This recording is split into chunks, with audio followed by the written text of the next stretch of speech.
Hallelujah. Praise the Lord. Ẹja gbàdúrà. Orúkọ Jésù. Orúkọ Jésù. Ọba tó pọ̀ ní pátágbára yìí ológo ní àárọ̀ yìí.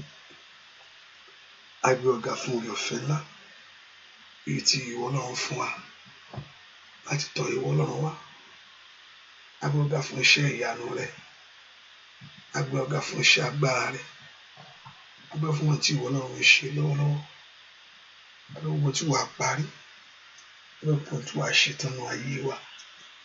Ẹnu Ísírẹ́lì lórúkọ Jésù gba ọpẹ́. Olúwa gbà yín. Wọ́n tó pọ̀ ní pátágbára gbọpẹ́. Wọ́n tún ní gbogbo agbára lọ́wọ́ Olúwa gbọpẹ́. Olúwa gbà yín. Olùlágbára lóhun gbogbo.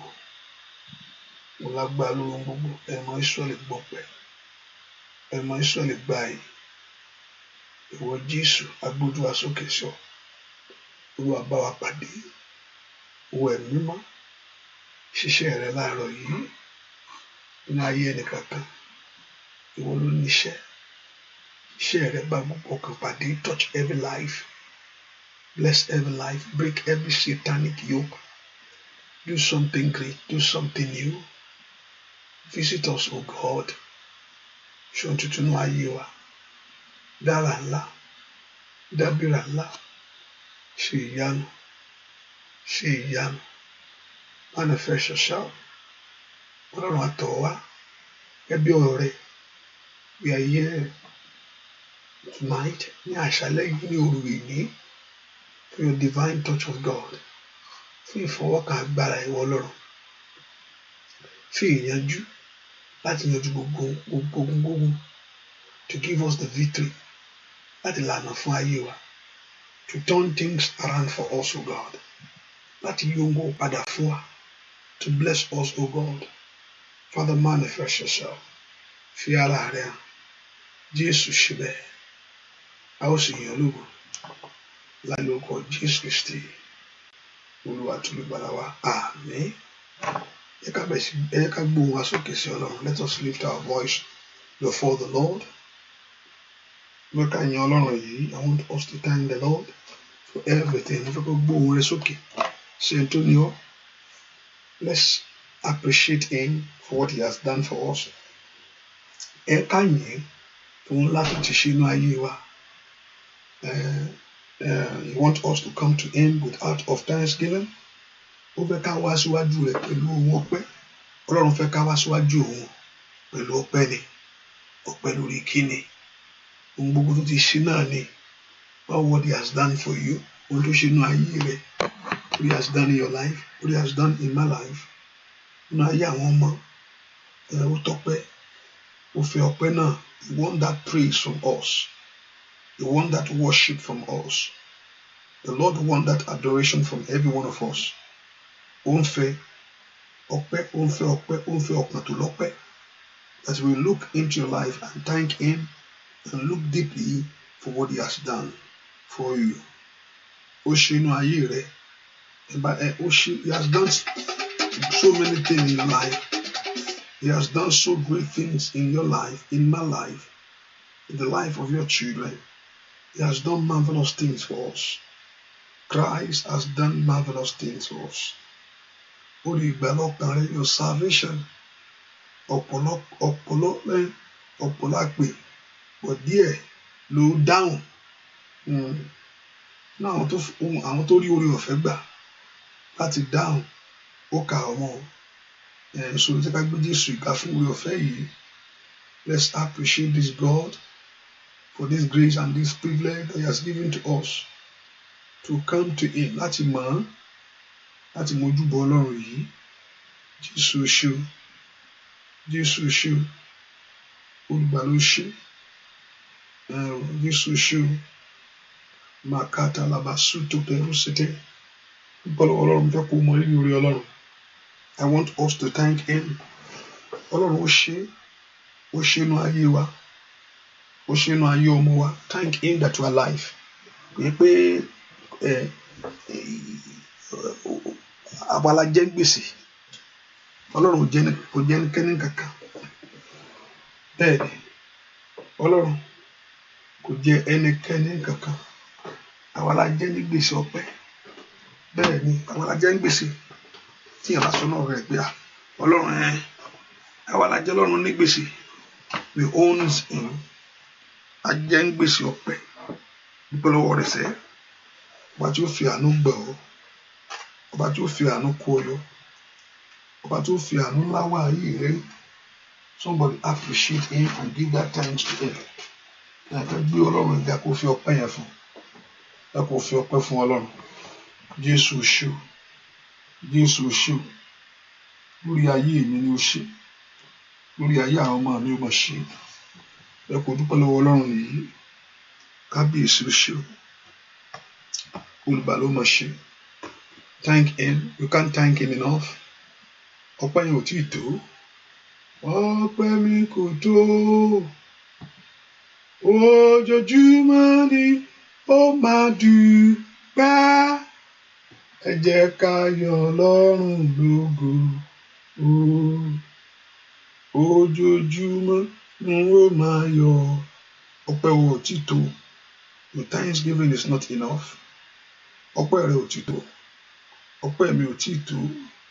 Iwájú Olúwa, just thank him. Just bless him. Just glorify him. Just honor him. Just thank him. Give that praise to him. He's worthy to be praised. Honor him for everything.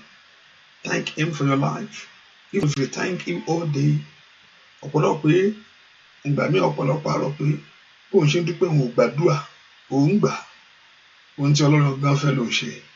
Ó ní ẹ jẹ́ kí ọpẹ́ yín kó ju ìbéèrè yín lọ.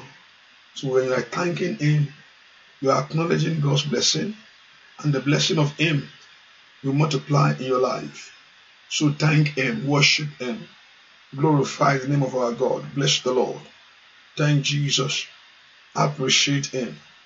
Give that honor to whom is due. Jesus Christ deserves to be praised. He deserves it all. He deserves it all. My hallelujah belongs to him. My hallelujah belongs to him. Give that glory to him. Give that honor to him. Give that glory to him. Give that honor to him.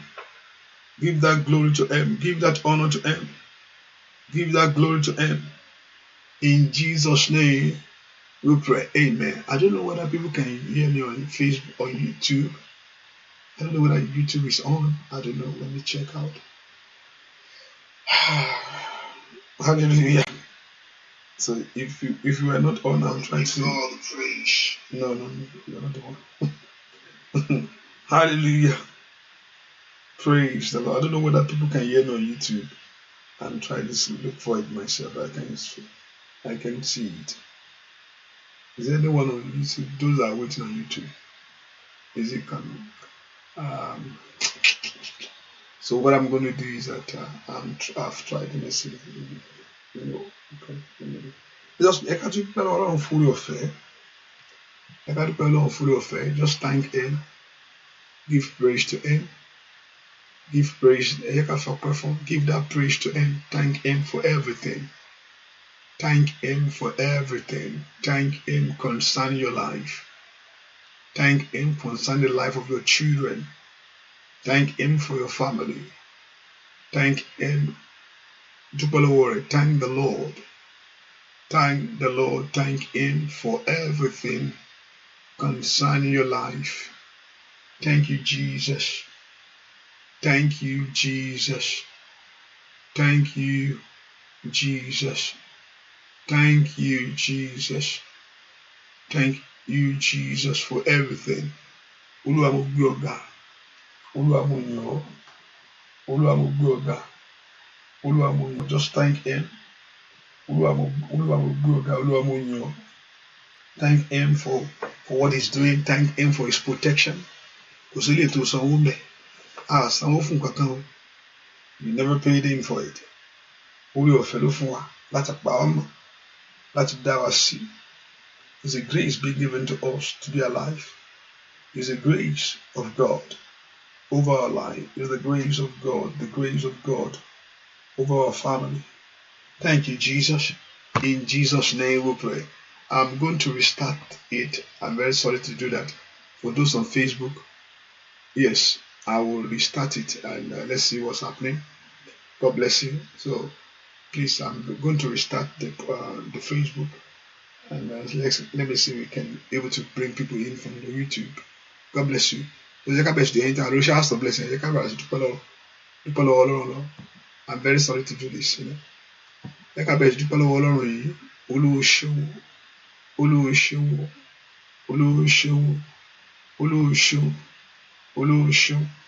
Give that praise to him, give that honor to him.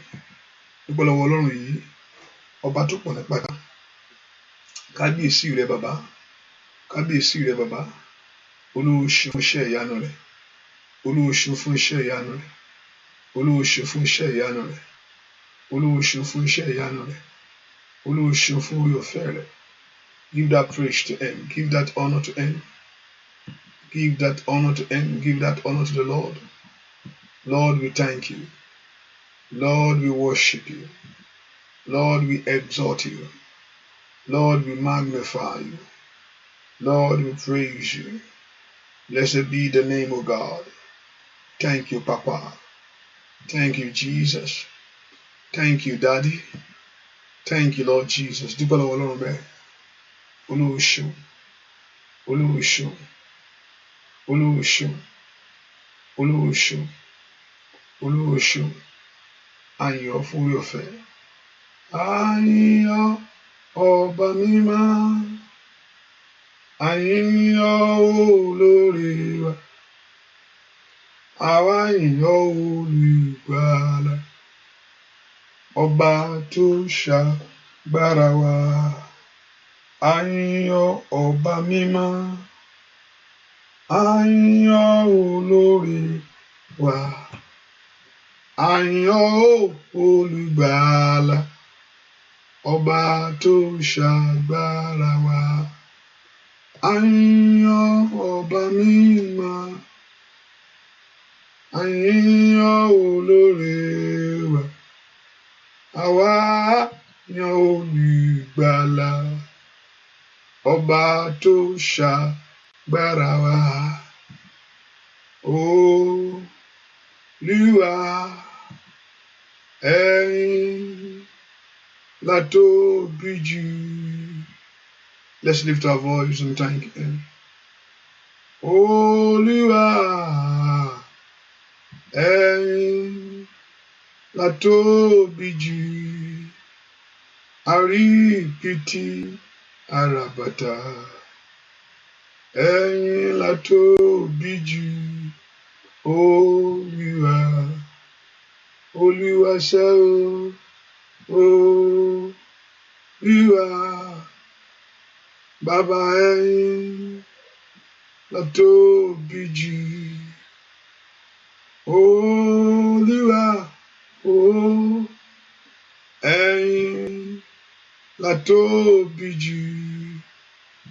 Àríbìtì àràbàtà. Ẹ̀yin la tóbi jù. Olúwa.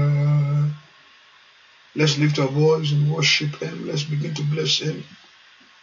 Olúwa ìwọ ló yẹ o. Olúwa ìwọ ni ó yẹ láti gbọ́ gbogbo ọlá. Nítorí ìwọ ni ó dá ohun gbogbo. Olúwa ẹ má bínú. Ìwọ ni ó yẹ. Thank you, Lord. Thank you, Lord, for everything you have done in my life. Thank you, Lord. Thank you, Lord. Thank you, Lord, for everything you have done. ló tó bẹ́ẹ̀, ìwọ ló tó. Bàbá, ìwọ ló tó láti gba ògo. Ìwọ ló tó, Ọlọ́run mi. Ìwọ ló tó bẹ́ẹ̀, ìwọ ló tó. Ìwọ ló tó láti gba ògo. Ìwọ ló tó, Ọlọ́run mi.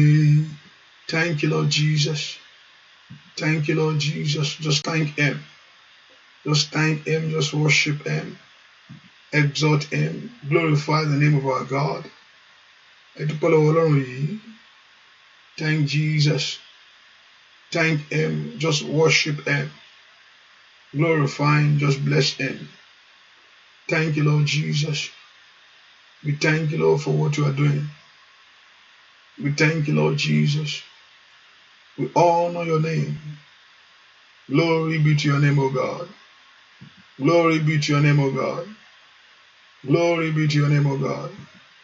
Glory be to your name, O God. Glory be to your name, O God. Dúpẹ́ lọ́wọ́ Ọlọ́run. Dúpẹ́ lọ́wọ́ Ọlọ́run. Dúpẹ́ lọ́wọ́ Ọlọ́run yìí. Dúpẹ́ lọ́wọ́ Ọlọ́run yìí. Jésù ṣé. Ẹni mọ Ísírẹ́lì ó ṣé. Ẹni mọ Ísírẹ́lì ó ṣé. Ó ṣé bàbá. Ó ṣé ọba tó pọ̀ nípa àti agbára. Ó ṣé bàbá fún oore ọ̀fẹ́ ńlá. Ó ṣé bàbá fún àánú dárí gbà. Ó ṣé bàbá fọwọ́ ògo ìwọ Ọlọ́run. Ó ṣé bàbá dúpẹ́ lọ́wọ́ Ọlọ́run yìí. Kábíyèsí ó ṣé. Kábíyèsí ó ṣé. Kábíyèsí ó ṣé. Kábíyèsí ó ṣé. Kábíyèsí ó ṣé. Ó ṣé Ọlọ́run tó pọ̀ nípa àtàgbàrà. Ó ṣé Ọlọ́run tó pọ̀ nípa àtàgbàrà. A yìn ọ́ fún iṣẹ́ ìyanu rẹ̀. Jésù ṣé fún iṣẹ́ ìyanu ìwọ Ọlọ́run lórí ayé wa. Fún iṣẹ́ ìyanu ìwọ Ọlọ́run lórí ayé ọmọ. Fún iṣẹ́ ìyanu ìwọ Ọlọ́run lórí ẹbí. Fún iṣẹ́ ìyanu ìwọ Ọlọ́run. Olùgbà ló máa ṣe. Olùgbà ló ṣe. Olùgbà ló ṣe. Thank you, Jesus. Thank you, Lord. Thank you, my Lord. Thank you, Jesus. Dúpẹ́ lọ́wọ́ Ọlọ́run yìí. Olúwa ṣé. Dúpẹ́ lọ́wọ́ Ọlọ́run yìí. Olúwa ṣé. Gbọ́ àdúrà lórúkọ Jésù Kristi. Olúwa wa, mo fẹ́ kó tún dúpẹ́ lọ́wọ́ Ọlọ́run lẹ́ẹ̀kan sí. Ohun tí ó fi ayé rẹ dá. Ọba tí ó fi ayé mi dára rere. Give that praise to Him. Dúpẹ́ lọ́wọ́ Ọlọ́run yìí. Mo fẹ́ kó dúpẹ́ Ọlọ́run mo dúpẹ́. Yóò wá fi ayé mi dára rere. Ayé mi wá fi dára rere. Dúpẹ́ lọ́wọ́ rẹ̀ sẹ́. Pé Ọlọ́run yóò fi ayé rẹ dára rere. Mo fẹ́ kó dúpẹ́ lọ́wọ́ Ọlọ́run yìí. Jésù ṣé. Ó wá fi ayé mi dára rere. Lónìí, mo fẹ́ ká gbé Ọlọ́run ga fún. Father, I thank you. I worship you. I exalt you. I magnify your name. Pé wá fi ayé mi dára rere. Mo fẹ́ kó dúpẹ́ lọ́wọ́ Ọlọ́run bẹ́ẹ̀. Ọlọ́run yóò fi ayé rẹ dára rere. Yóò fi ayé ọmọ rẹ dára rere. Thank you, Jesus. Thank you, Jesus. Ó wá fi ayé mi dára rere. Dúpẹ́ lọ́wọ́ Ọlọ́run. Olúwa ṣé. Ó wá fi ayé mi yìí. Wá fi dára rere. Wá fi ayé mi yìí dára rere. Dúpẹ́ lọ́wọ́ Ọlọ́run yìí. Jésù ṣé. Jésù ṣé. Jésù ṣé. Jésù ṣé. Jésù ṣé. Jésù ṣé. Jésù ṣé. Jésù ṣé. Olùgbà ló máa ṣe. Olùgbà ló máa ṣe. Olùgbà ló máa ṣe. Nínú ayé mi, wá fi ayé mi dára rere. Ẹni tó pọ̀ nípa tàgbàrà. Dúpẹ́ lọ́wọ́ Ọlọ́run yìí. Ọlọ́run yóò fi ayé rẹ dá àrà tó ga, àrà ńlá. Dúpẹ́ lọ́wọ́ Jésù yìí. Olùgbà ló máa ṣe. Torí pé wá fi ayé mi, ayé àwọn ọmọ mi dára rere. Dúpẹ́ lọ́wọ́ Ọlọ́run. Lift your voice and begin to appreciate the Lord. Lift your voice and begin to bless Him. Lift your voice and worship Him. Thank Him.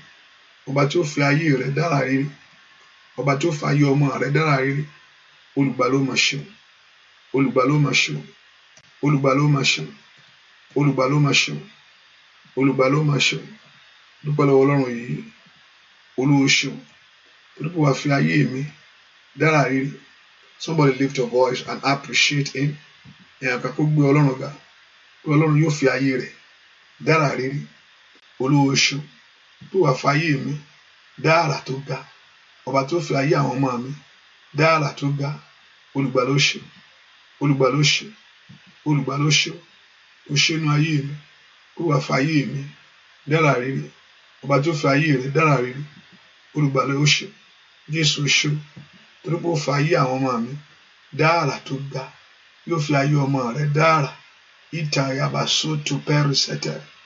Ọba tó fi ayé ọmọ rẹ̀ dára rere. Olùgbàlà o máa ṣeun, olùgbàlà o máa ṣeun, olùgbàlà o máa ṣeun, olùgbàlà o máa ṣeun. Ọba tó pọ̀ ní pátágbára o ṣeun. Ọba tó fi ayé mi dára rere. Ọba tó fi ayé rẹ̀ dára rere. Ọba tó fi ayé ọmọ rẹ̀ dára rere. Jésù o ṣe nínú ayé mi ṣe. O ṣe bàbá. Ọba tó pọ̀ ní pátágbára.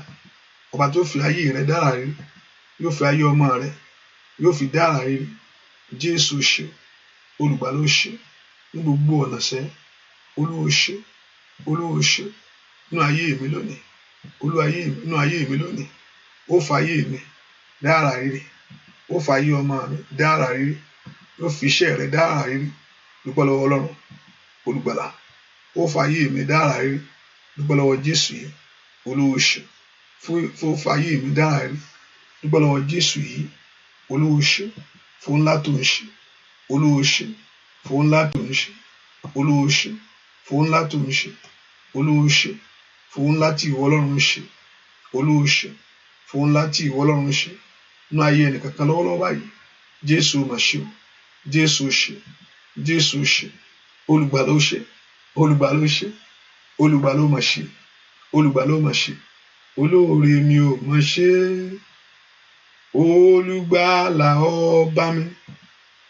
Ènìyàn bá máa ní Jésù fún iṣẹ́ ìyanu àtòrí rẹ̀. Olóore mi ò máa ṣe o. Olùgbàlà ọba mi. Ènìyàn bá máa ní Jésù fún iṣẹ́ ìyanu àtòrí rẹ̀. Hallelujah. Praise the Lord. Ẹ ká káwọ́ bóyá yóò ṣiṣẹ́, tí ò bá ṣiṣẹ́ a máa ṣe ipò a máa lè jẹun ilé ìtajà. Hallelujah. Praise the Lord. I don't know whether it's going to work now. If you can listen to it through Facebook, if the YouTube is not working, just go and listen to it through Facebook. Hallelujah. Hallelujah. The Lord will help us in Jesus' name. Let's see what's going on. Okay. Okay. Okay. Okay. Okay.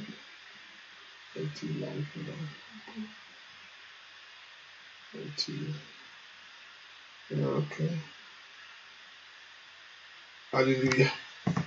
I hope you can see me now. Let me see. Okay. Okay. Praise the Lord. Hallelujah. Hallelujah. Praise the Lord. Hallelujah. Ẹ ká dúpẹ́ lọ́wọ́ Ọlọ́run lẹ́ẹ̀kan sí i. Jésù mà ṣeun. Ọba tó pọ̀ ní pàtàgbára. Jésù ṣe ọba tó ní gbogbo agbára lọ́wọ́.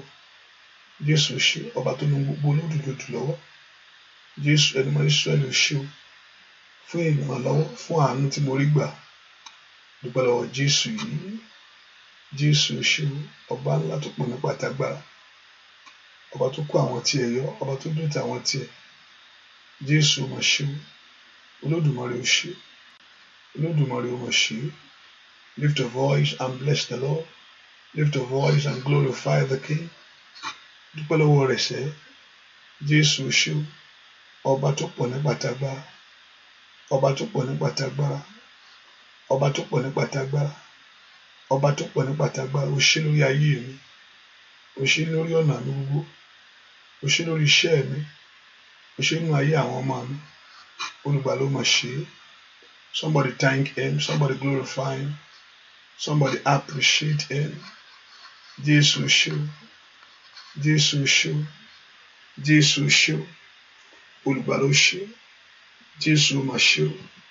Jésù mà ṣe o, Jésù mà ṣe o, olùgbàlà mà ṣe o, olùgbàlà mà ṣe o, olùgbàlà mà ṣe o, fún àánú rẹ, Jésù ṣe, fún àánú rẹ tó pọ̀ bí ìyanu, Jésù ṣe, fọwọ́ agbára rẹ lórí ayé wa, Jésù ṣe, gbọ́ àdúrà lórúkọ Jésù Kristi, Olúwa wa ẹ sọ fún Ọlọ́run, Ọlọ́run mo fẹ́ rí ọ ní àṣálẹ́ yìí, Olúwa jẹ́ rí ọ̀nà agbára rẹ, ní ògo àtẹwà rẹ, Olúwa sọra rẹ di mímọ̀ fún mi, ní ògo àtẹwà rẹ, Olúwa sọra rẹ di mímọ̀ fún mi, ní ògo àtẹwà rẹ, Olúwa sọra rẹ di mímọ̀ fún mi, Olúwa sọra rẹ di mímọ̀ ní ayé mi lọ́wọ́lọ́wọ́ yìí, mo fẹ́ rí ọ, mo fẹ́ rí ọ, mo fẹ́ rí ọ, Olúwa mo fẹ́ rí ọ, Olúwa mo fẹ́ rí ọ, Olúwa mo fẹ́ rí ọ, Olúwa mo fẹ́ rí ọ, Olúwa mo fẹ́ rí ọ, Olúwa mo fẹ́ rí ọ, Olúwa mo fẹ́ rí ọ, Olúwa jẹ́ n rí ọ, Olúwa jẹ́ n rí ọ, ní àṣálẹ́ yìí, ẹni mọ Ísírẹ́lì sọra rẹ di mímọ̀, bẹ́ẹ̀ kó sọra rẹ di mímọ̀ ní ayé mi, Father manifest yourself in my life, bẹ́ẹ̀ kó sọ fún Ọlọ́run pé o fẹ́ rí lọ́wọ́lọ́wọ́ yìí, ẹni mọ Ísírẹ́lì mo fẹ́ rí ọ, ní ayé mi, mo fẹ́ rí ọ, lórí iṣẹ́ mi, mo fẹ́ rí ọ, sọ fún Ọlọ́run pé o fẹ́ rí, Jésù mo fẹ́ rí ọ, ní àṣálẹ́ yìí mo fẹ́ rí ọ, lọ́wọ́lọ́wọ́ báyìí mo fẹ́ rí ọ, mo fẹ́ rí ọ, Olúwa jẹ́ n rí ọ, Olúwa jẹ́ n rí ọ, Olúwa jẹ́ n rí ọ, gbọ́ àdúrà lórúkọ Jésù Kristi, Olúwa wa, àmín. Mo lérò pé ẹ bínú. Mo fẹ́ ká yí ká yin Ọlọ́run lọ́wọ́lọ́wọ́ báyìí, mo fẹ́ ká gbé Jésù ga fún oore ọ̀fẹ́ rẹ̀, mo fẹ́ ká yin Jésù, Jésù ṣé o, Jésù ṣé o, ọba tó pọ̀ nípa àtàgbàrà o ṣé o, mo fẹ́ ká gbé Jésù ìga, Jésù mà ṣe o, olùgbàlà ṣe o, mo fẹ́ ká gbé Jésù ṣe o, olùgbàlà ṣe o, olùgbàlà ṣe o, mo fẹ́ ká gbé Jésù ìga, ọba tó pọ̀ nípa àtàgbàrà. Kábíyèsí rẹ, Ọlọ́run ayérayé. Kábíyèsí rẹ, Ọlọ́run ayérayé o, bàbá mímọ́, arúgbó ọjọ́, Ọlọ́run àgbà oyè, ìwọ lọ́ba tí kò ní pẹ̀kun, ọba láéláé, ọwọ́ rẹ̀ dà níwájú Olúwa. Mo ṣe bàbá, alágbára gíga bàbá mi ṣẹ́. Mo ṣe Jésù fún oore rẹ̀, arúgbó ìgbàanì, mo yìn ọ́ o bàbá. Ṣé Jésù fún oore rẹ̀ ṣẹ́, arúgbó ìgbàanì, mo yìn ọ́ o bàbá. Ọpẹ́ rẹ̀ dà níwájú Olúwa. Ijó ọpẹ́ rẹ̀ dà níwájú Olúwa ṣẹ́. Ó ṣe Jésù fún oore rẹ̀ ṣẹ́, arúgbó ìgbàanì, mo yìn ọ́ o bàbá. Mo yìn ọ́ o bàbá, mo yìn ọ́ o bàbá. Abániṣe òde ọ̀run ńlá, mo yìn ọ́ o bàbá. Ẹ̀rù jẹ̀jẹ̀ Ọlọ́run mi, mo yìn ọ́ o bàbá.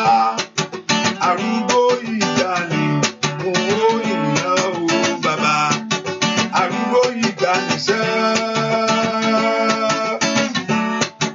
Ó ṣe Jésù fún oore rẹ̀ ṣẹ́, arúgbó ìgbàanì, mo yìn ọ́ o bàbá. Ẹ bá mi gbéga o, ẹ bá mi bàbá ṣẹ́, oníṣẹ́ ìyanu ni o, àwa máa rí di o, tọlọ́run wá. Ẹ sọ fún Ọlọ́run gbogbo ẹ̀ṣẹ̀ mi gbogbo, all my sin o God, Olúwa dáríjì mi, ask the Lord to forgive every sin, gbogbo ẹ̀ṣẹ̀ mi gbogbo, èyí tí ò ní jẹ́ rí ìwọ Ọlọ́run, gbogbo ẹ̀ṣẹ̀ mi gbogbo, èyí tí ògo àtẹwà rẹ òfin ní farahàn nínú ayé mi, gbogbo ẹ̀ṣẹ̀ mi gbogbo, èyí tó òfin ní fi ayé mi dára, all my sin o God, let us begin to confess our sin before the Lord, the Lord God of heaven to forgive every sin that may be in our life. Gbogbo ẹ̀ṣẹ̀ tó bá lè jẹ́, Olúwa dáríjì mi, dárí àṣírí mi jì mí. Lord, I run to you. Lord, I come to you. Forgive me all my sin. Cleanse me from every iniquity. Cleanse me from all my trespasses and transgression, O God. Olúwa dárí ẹ̀ṣẹ̀ mi jì mí. Olúwa máa bọ̀ nínú ayé mi. Come into my life, O God. Ask the Lord to come into your life. In the name of Jesus. Olúwa máa bọ̀ nínú ayé mi. I need you, O God. Mo ń fẹ́ ọ nínú ayé mi lọ́wọ́lọ́wọ́ báyìí. Father, I need you, O God. Mo ń fẹ́ nínú ayé mi lọ́wọ́lọ́wọ́ báyìí. Lord, I need you, O God. Mo ń fẹ́ ọ nínú ayé mi lọ́wọ́lọ́wọ́ báyìí. Ní orúkọ Jésù. Ọlọ́run sọ fún Ọlọ́run that you need him in your life. Olúwa, mo ń fẹ́ ọ nínú ayé mi. Lord, I need you in my home. Olúwa, mo ń fẹ́ ọ nínú ilé mi. Lord, I need you in my family. Olúwa, mo ń fẹ́ ọ nínú ayé mi. Ẹ kò po orúkọ Jésù. Olúwa máa bọ̀ wá sínú ayé mi lọ́wọ́lọ́wọ́. My Father, my God, come into my life. Máa bọ̀ lọ́wọ́lọ́wọ́ báyìí. Ìkàbàrú soto pẹ̀rú sàté. Orúkọ Jésù dáadáa. Olúwa máa bọ̀ wá. Mo fẹ́ rí ọ. I want to see you. I need you, O God. Ọlọ́run, mo ń fẹ́ ọ lọ́wọ́lọ́wọ́ báyìí. I need you in my life. Mo ń fẹ́ ọ nínú ayé mi. Lord, I need you in my home. Ọlọ́run, mo ń fẹ́ ọ nínú iṣẹ́ mi. I need you in my family. Ìwọ ni mo fẹ́ rí o. Le peru satayaba. Ìwọ ni mo fẹ́ kó fara rẹ̀ hàn. Is you that I want to see. Ìwọ mo fẹ́ kó náwó agbára ńlá. Is you that I want to see. Ìwọ mo fẹ́ kó bá ń gbé ogun ayé mi mì. Mo ṣí kalabaka parabata. Le sondo bereketeya. Ó yẹ kó orúkọ Jésù dára. That you want to see the Lord today. Mo fẹ́ rí ìwọ Ọlọ́run. Is you that I want to see in my home. Ìwọ mo fẹ́ rí inú ayé àwọn ọmọ mi gbogbo. Is you that I want to see. Abániṣe òde ọ̀run. Bẹ́ẹ̀ kó sọ́ra rẹ di mímọ́. Manifest your power. Sọ́ra rẹ di mímọ́ sẹ́. Ìkàbà ṣíkelebo. Mankabiru saida. Orúkọ Jésù dáadáa. Olúwa jẹ́ n rí ọ. My Lord and my God. Let me see you, God. Olúwa jẹ́ n rí ọ. Masika paru soto peru sete. Orúkọ Jésù. Ẹni máa ń Ísírẹ́lì. Mo fẹ́ rí ọ. I want to see you. Àwọn èèyàn yìí fẹ́ rí ọ. They want to see you, God. Ní ayé wọn. In their life, wọ́n fẹ́ rí ìwọ Ọlọ́run. Makobe rusate kada. Ó yá dìde nínú agbára rẹ lónìí. Mo ṣí ketelebo. Orúkọ Jésù dára. Call that name of Jesus Christ. Masikelebo. Masika perusate. Ẹ orúkọ Jésù bí tẹ́ wá sẹ́. Pé ẹ fẹ́ rí bàbá yìí. I want to see you, God. Bẹ́ẹ̀ kó sọ́ra rẹ di mímọ̀ fún mi. I want you to manifest yourself. I want you to glorify yourself. Mo fẹ́ kó yẹra rẹ lógo. Ìkàbàrú soto perusete. Ọlọ́run lánàá kó gbàdúrà pé ayé rẹ fẹ́ rí. Ayé mi fẹ́ rí ọ. In the name of Jesus. Tonight, Olúwa mo fẹ́ rí ọ. Tonight, Olúwa mo fẹ́ rí ọ. I want to see you.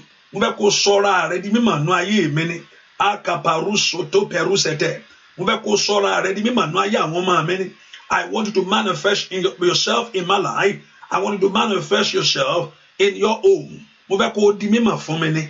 Anda yaba saida. Wonta perusete. Mo fẹ́ kí ọ̀rọ̀ rẹ kó di mímọ̀. Le perusande lebo kapa. Le shindi lebo ko perusete. Mayekete lebo kaparia. Open your mouth to pray. Ẹ porúkọ Jésù dáadáa. Lift your voice to God. Mashikete lebo. That you want to see him. God, I want to see you in a new dimension. Mo fẹ́ rí ọ. Masikete tetetele. Mayagadaba gadaba. Mashuto perusete kete. Oya, oya, oya, oya, oya. Somebody open your heart to God. Somebody lift your voice to him. Mashite telebo. Ayé mi ń pè ọ́. Makaila kasaida. Ayé ọmọ mi ń pè ọ́. Leperusate. Somebody open your heart to God. Ìrìn àjò mi ń pè ọ́. Ìkàbẹ́rùsà. Ayé mi ń pè ọ́ bàbá. Leperusete kelebo. Ọmọlọ́run lanu kó pe Jésù. Olúwa mo fẹ́ rí ọ ní àṣálẹ́ yìí. Iye katakata. Leperusete. Leperusete kẹ́bọ̀. Ó yá gbàdúrà. Lọ́lúwa mo fẹ́ rí ọ. Jẹ́ rí ọnú agbára rẹ̀. Ìkàbáyé setelebo. Jẹ́ rí ọnú agbára rẹ̀. Is him that you want to see. Makuba rosa. Kò sẹ́ńtórí tí ayé ẹ̀ wà bákan náà mà. Kò sẹ́ńtó bá pàdé tí ayé rẹ̀ dó sójú kan. Ẹ porúkọ Jésù.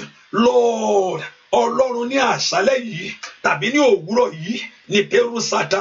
Ẹ jẹ́ rí ọ. Olúwa jẹ́ rí ọ. Jẹ́ rí ọ. Mo fẹ́ gbọ́ ohùn rẹ lónìí. I want to hear your voice. Mo fẹ́ kó o sọ̀rọ̀ nítorí ọ̀rọ̀ ayé mi. Ní ẹ̀ka perusada. bẹ́ẹ̀ kó fọhùn jáde pẹ̀lú agbára rẹ sẹ́ lè pẹ̀rú sátà bẹ́ẹ̀ kó bá gbogbo ọkàn pàdé ó yá màmá ń bolo wà lè pẹ̀rú sẹ́tẹ̀tẹ̀tẹ̀lẹ́à ó yá porúkọ Jésù Olúwa jẹ́ n rí ọ lónìí I want to see you Olúwa jẹ́ n rí ọ I want to see you Olúwa bá ayé mi pàdé lè pẹ̀rú sẹ́tẹ̀ ó yá gbàdúrà máa ṣí táyàbà ó dá kí ogun náà kó wọlẹ̀ ó dá kí ìjà yẹn kó tán wọ̀ ní orúkọ Jésù ó dá kí ọwọ́ kọ́wọ́ yẹn kó kúrò ó dá kí ọwọ́ ogun yẹn kó kúrò lórí ayé rẹ lónìí mẹ̀ṣí tètè kaba máa sún tótótótótó máa tẹpẹ́ rúṣọ tótópó máa ṣí kélébó kaba rẹ̀ pàṣátá ó yá pé orúkọ Jésù dáadáa bó o fẹ́ rí Olúwa mo fẹ́ rí ọ Olúwa mo fẹ́ rí ọ Olúwa mo fẹ́ rí ọ Olúwa mo fẹ́ rí ọ Olúwa mo fẹ́ rí ọ mo fẹ́ rí ọnú ayé mi kí ogun ìbínibí kó ṣẹ kí ogun ìgbẹ̀rẹ̀pẹ̀pẹ̀ kó wọlẹ̀ ó yá gbàdúrà kí ogun ìbínibí kó ṣẹ́nu ayé rẹ lónìí ní pé ogun tá a bí ayé ẹni mọ́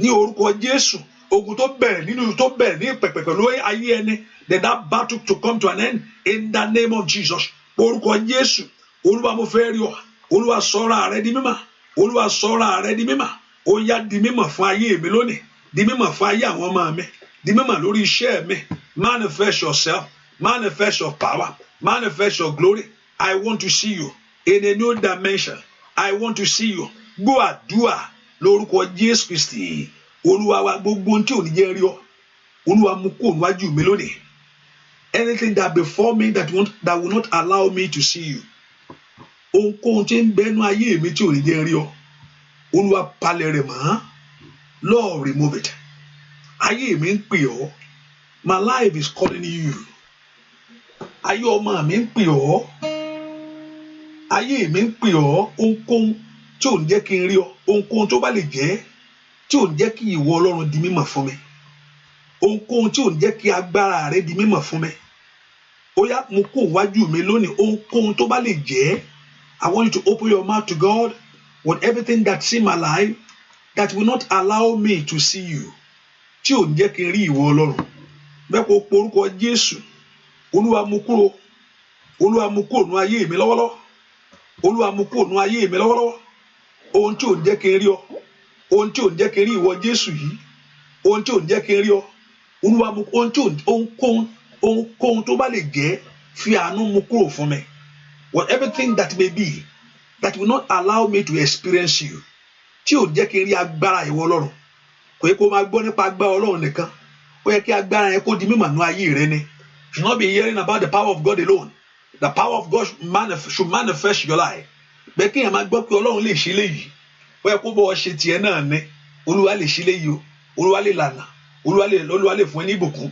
ó yẹ kí ayé rẹ wá kó wá gba ìbùkún yẹn ní makali bashi telebokupa lè pẹrù sóto pẹrù sẹtẹ ó yẹ kí ayé rẹ ayé tiẹ̀ ayé mi ayé tọmọ ó yẹ kó wá gba ìbùkún yẹn ní ó yẹ pé orúkọ Jésù Olúwa sọ agbára rẹ di mímọ̀ fún mi agbára Ọlọ́run di mímọ̀ fún ayé mi lónìí lè pẹrù sẹtẹ kabayaba agbára Ọlọ́run di mímọ̀ nú ayé mi lónìí ní orúkọ Jésù agbára Ọlọ́run di mímọ̀ nú ayé mi lónìí orúkọ Jésù agbára Olódùmarè di mímọ̀ nú ayé mi lónìí ó yá pé orúkọ Jésù dáadáa agbára Ọlọ́run di mímọ̀ nú ayé àwọn ọmọ mi agbára Ọlọ́run di mímọ̀ nú ayé àwọn ọmọ mi agbára Ọlọ́run di mímọ̀ nú ayé mi lónìí agbára Ọlọ́run di mímọ̀ nú ayé ọmọ mi lónìí orúkọ Jésù ó di mímọ̀ nú ayé rẹ ni ó yá agbára Olódùmarè kó di mímọ̀ bàbá mo fẹ́ rí ọ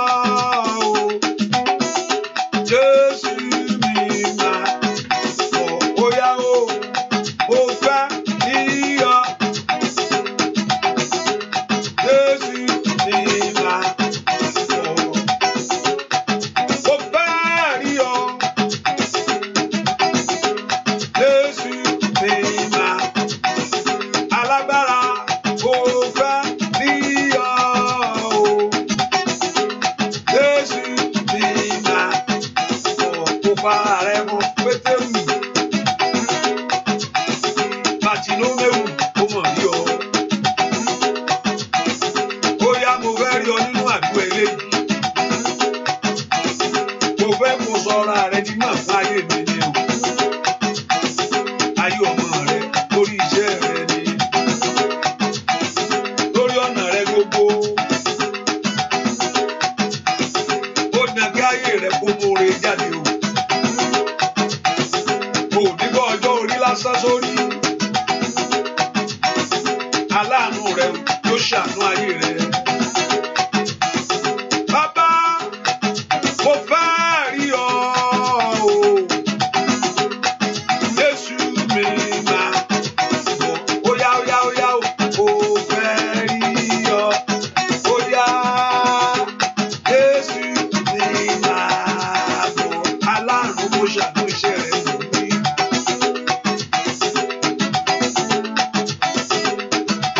Ayé rẹ kó múre jáde. Óyá ìyanu kó farahàn lórí ayé rẹ. Kábíyèsí alágbára gíga. Kábíyèsí ẹ wo agbára rẹ. Óyá óyá óyá óyá óyá óyá óyá. Sọ̀rọ̀ rẹ di mímọ̀ nínú ayé àwọn èèyàn. Ojú ò gbúdọ̀ tì wọ́n láyé mọ́. Ayé ò gbúdọ̀ yọ̀ wọ́n lórí iṣẹ́. Kábíyèsí náà wá agbára rẹ. Yẹ wá agbára rẹ. Yẹ wá agbára rẹ. Ọlọ́run ìyanu wá jẹ́ wá agbára. Kábíyèsí jẹ́ wá agbára rẹ. Yẹ wá agbára rẹ. Ọlọ́run ìyanu wá jẹ́ wá agbára. Kábíyèsí náà wá agbára rẹ sẹ́. Gbójú ọ̀tá ló ń bẹnu ayé yín. Ọwọ́ olùdè ó kú òṣẹ́. Ọwọ́ ògùn ló fa ayé yín sílẹ̀. Bàbá jẹ́ wá agbára rẹ̀. Jẹ́ wá agbára rẹ̀. Ọlọ́run ìyanu bá jẹ́ wá agbára. Kábíyèsí jẹ́ wá agbára rẹ̀. Jẹ́ wá agbára rẹ̀. Ọlọ́run ìyanu bá jẹ́ wá agbára. Agbára rẹ̀ ni mo fẹ́ lórí ayé àwọn èèyàn. Lórí iṣẹ́ wọn, lórí ọmọ wọn.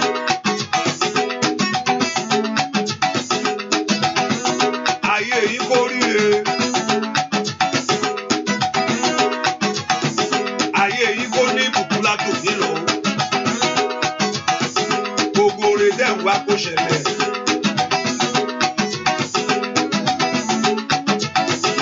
Ọlọ́run fagbára rẹ̀ sẹ́.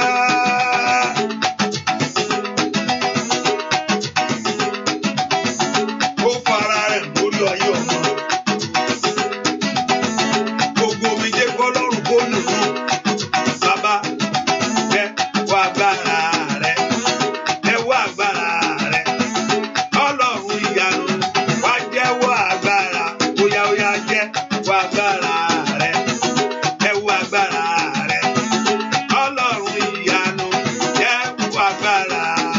Ọlọ́run mo wojú rẹ o. Mo fẹ́ kó gbàdúrà ní. Óyá náà wá agbára kíákíá.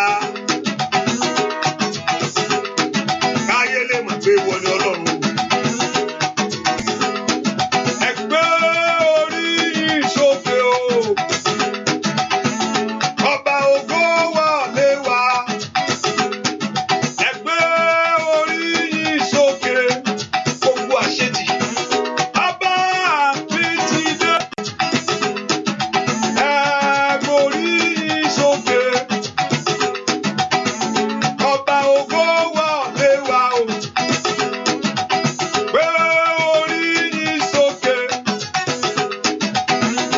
Ọba mi ti dé.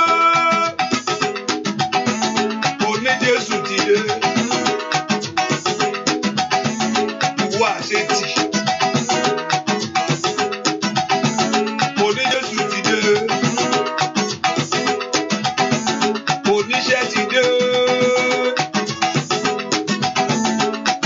Gbogbo agbára tí ń ṣiṣẹ́ tó lòdì sí ògo rẹ̀.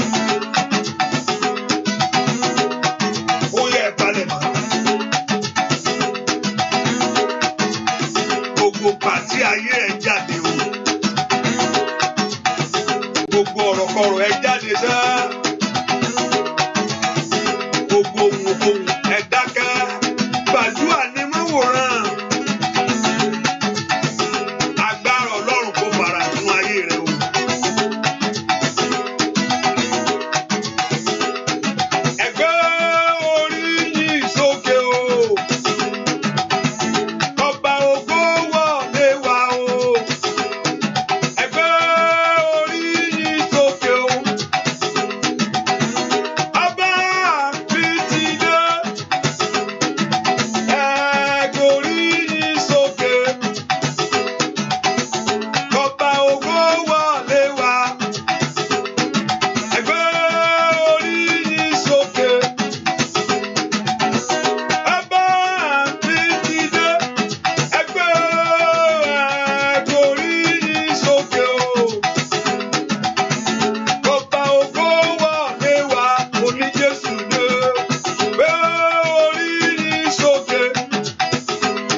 òde ó fẹ́ náwó agbára sínú ayé àwọn èèyàn yìí.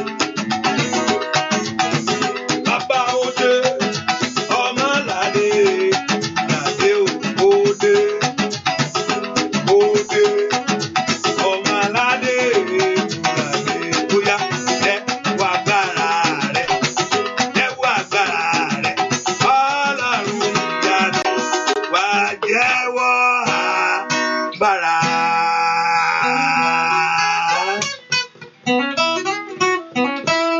Ẹnìkan múra ládàá lọ́wọ́lọ́wọ́ báyìí. I want somebody to open your heart. If you are still here with me, I say you are here because we know to the process that we passed through this night, changing all over, running. If you are still here, just say I'm here. I'm still here with you. If you can hear me, say you can hear me. For those on Facebook, now if you can hear me now, and everyone, hallelujah. If I'm showers of blessing on the radio, on the phone, is anyone? Okay, let me see the phone line. Let me see the phone line. They are still there. Okay, let me look at it. Praise the Lord. Okay, the phone line. Okay, they are there. Okay. Let the line. Why the lines are not okay? I don't know. Hallelujah. Hallelujah. Praise the Lord. Praise the Lord. I believe everyone can still hear me. I'm trying to mute the other line. I don't know. Everything is just working right. Let me say everything is working right. Okay. So you can hear me now. Praise the Lord. So you can say, I'm still here. I'm still here. I'm here. Hallelujah. Praise the Lord. Ẹ porúkọ Jésù. Aláṣepé. Ṣe tèmi ní àṣepé ní àṣálẹ́ yìí. Father, complete and perfect my own tonight. Ní àárọ̀ yìí, ìwọ tó pọ̀ nípa ti agbára, ó yá ṣe tèmi ní àṣepé fún mi. Father, complete my own. Bẹ́ẹ̀ kó porúkọ Jésù mi tó wà. Olúwa ṣe tèmi ní àṣepé sẹ́. Ẹ dá ògo ayé mi padà fún mi. Restore the glory of my life back to me. Ẹ dá ògo ayé àwọn ọmọ mi padà fún wa. Restore the glory of my children back to them. Gbogbo ohun tó yẹ kí n rí lò láyé. Èyí tí ayé gbẹ́sẹ̀ lé. All the glory that you're supposed to have, that you're supposed to use. Gbogbo ògo tó yẹ kó o ti ní. Ohun tó yẹ kó fi ṣàmúṣògo. Èyí tí ayé gbà sọnù. Olúwa ló lu èní at this midnight hour. Ní kábàbó sàtẹ́gà bàbú tàyà. Láàárọ̀ kùtùkùtù àìyí. Mo gbé ojú mi sókè sí ọ. Liperu sete peru sata. Oya. Liperu sete tete likaba. Oya. Olúwa dá ògo ayé mi padà. Restore the glory of my life back to me. Ẹ dá ògo ayé àwọn ọmọ mi padà fún wa. Restore the glory of my children back to them. Ẹ dá ògo iṣẹ́ mi padà fún mi. Gbogbo ògo tí ayé gbẹ́sẹ̀ lé. Ọmọ náà lanu kó gbàdúrà. Gbogbo ògo tí ayé gbà lọ. Ní orúkọ Jésù. Ẹ dá padà fún mi. Ohun tó yẹ kí n fi ríṣẹ́ láyé. Èyí tí ayé gbẹ́sẹ̀ lé. Ìkàbà kó ṣàìdá. Ohun tó yẹ kó fi lọ́kọ. That very thing. Ní orúkọ Jésù. Èyí tí ayé jí gbé. Ohun tó yẹ kí n rí lò. Ó yẹ kó ní bàkútàkà. Ó yẹ kí n ti pa ohun tó yẹ kí n fi pass board exam yẹn. Orí ọ̀fẹ́ yẹn tí ayé gbà sọnù. Olúwa dá padà. Ó yá lanu kó gbàdúrà. Ẹ pé Jésù sẹ́. Olúwa dá padà. Dá ògo mi padà. In Jesus' name we pray. Láti nìkan ni ayé ti máa ń ṣe àlùmọ̀ǹdà nǹkan mọ́yàn lọ́wọ́. That people rob people of their blessing, of their glory. It's not today. Ó ti wà láyé táyé tọ́lọ́ ti dání. Ó bẹ̀rẹ̀ láti Abel àti Kéènì. Ó wò pé àtìlẹ́ ń jò dáadáa náà. Títí ìwé rí bákan kí ló dé? Ó wo pọ́npọ́n mọ́ lórí. Ó lù pa straight ni. Àtàyé dáyé mọ́ níjọ́ tí àtàtà ti jèso yẹn nìkan mi ti wọlé báyìí. The day that we man have put a fruit that disobey God, something has entered into a man. Ìyẹn ti gbé èṣù ní ààyè. And ibi yẹn and that things have been people ó wò pé tí eléyìí ń jò dáadáa náà. Bó ṣe yẹ kó ríre. Báwo ló ṣe mọ̀ kó yẹ kó ń lù pa? Àbúrò rẹ̀ ni o. Ọlọ́run tún bè lọ́wọ́ ẹ̀ pé ẹ̀jẹ̀ àbúrò ẹ̀ ń ké calling for vengeance. Ó ní am I my brother's keeper? ó ṣe dá Ọlọ́run ló ń bẹ ṣé ó fa àbúrò mi ṣọ́ mi ó ní ìsáǹsá èèyàn ni alárìnkiri ènìyàn ló sì jẹ́ and he said Olúwa there's a theological aspect there I don't want to go there okay táwọn èèyàn bá rí wọn á pa wọn if you look at it there are 2 people in the world there are 4 so ta ló fẹ́ pa even though some the theological aspect báwo ló ṣe marry at least àwọn mẹ́rin ni so báwo ló ṣe marry let's ẹ fi yẹlẹ hallelujah ìyẹn padà wá ṣe lálẹ́ yìí wọ́n ní ó ní ìsáǹsá ni mí ó ní gbogbo yẹn tó wá rí òun á pa òun he started with that ìyẹn náà bẹ̀rẹ̀ Jacob náà lọ lé Lébánì ohun tó wù ayé pààrọ̀ ẹ̀ mọ́ lọ́wọ́ wọ́n mú ìrìn àjò ẹ̀gùn wọ́n pààrọ̀ ògo òun náà pààrọ̀ ògo lógo náà jí kan náà gbé ẹ wo bó ṣe ń lọ sí ẹ wo bó ṣe ń lọ òun náà pààrọ̀ ògo òun náà gbé kan òun náà gba tiẹ̀ lẹ́yìn òun náà dé àwọn tó gba tiẹ̀ náà wọ́n tún mú ìrìn àjò ẹ̀gùn ó tún wọ́n ẹ pé orúkọ Jésù Lord restore to me all what that is mine in any areas of life àti kékeré lẹ́lòmíì tí wọ́n ti rọ́ọ̀bẹ àti kékeré tí wọ́n ti ń wẹ lòmíì báyìí tó ti gbé sọ́tọ̀ ń wẹ̀ ògo ni lórí ọmọ yìí ó wọ́n ti bá fọwọ́ wọ sápò bẹ́ẹ̀ ni mo wí fún ọ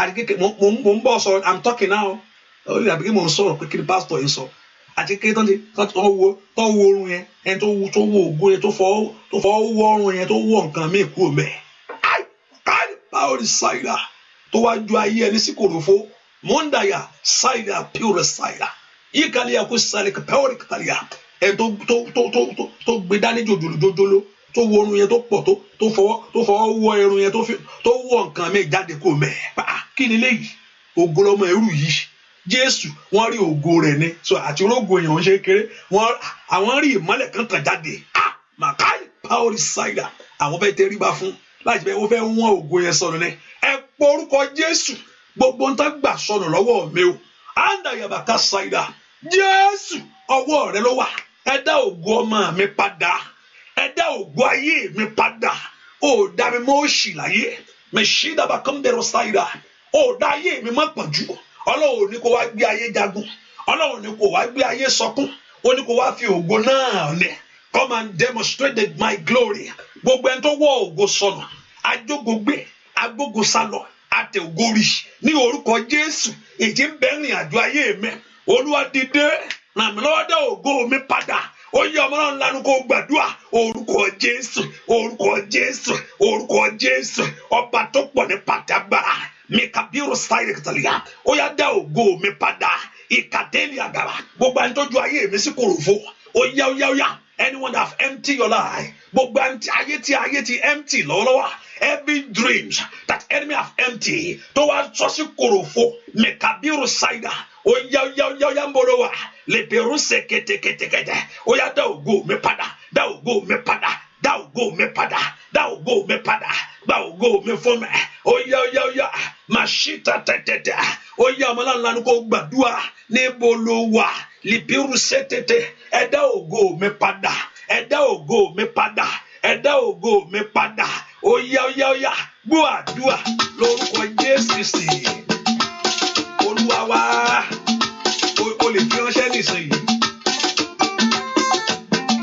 o lè fi ránṣẹ́ gbẹ̀tọ́ mi fún mi Olúwa gbẹ̀tọ́ mi fún mi.